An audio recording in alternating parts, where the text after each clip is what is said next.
Love marriage ఇప్పుడు మీకు జాతక చక్రంలో మిథున రాశిలో వీనస్ ఉన్నా కానీ కన్యా రాశిలో వీనస్ ఉంటే తెలిసిన వివాహం అని చెప్పి డైరెక్ట్ చెప్పేయచ్చండి. వీళ్ళకి 60 to 70% ఆఫ్ ద పీపుల్కి తెలిసిన వివాహాలే జరుగుతుంటాయి. చాలామంది నాకు ఫోన్ చేయగానే అమ్మడి చెప్పేస్తా, మీకు మ్యారేజ్ తెలిసిన వివాహం జరిగిందండి. అవునండి, మా మేనత్త కూతురండి, మాకు ఫలానా అండి, అలా చెప్తుంటారు.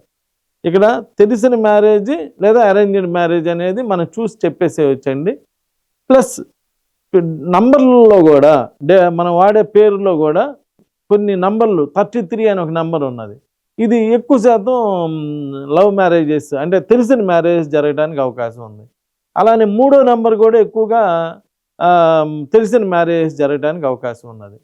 ఇక్కడ మనం నంబర్ చూడంగానే మనం వాళ్ళ డేట్ ఆఫ్ బర్త్ చూడంగానే ఇది లవ్ మ్యారేజ్కి సంబంధించిన వాళ్ళ లేదా అరేంజ్డ్ మ్యారేజ్కి సంబంధించిన వాళ్ళ అనేటువంటిది చూసి చెప్పేసేయచ్చండి.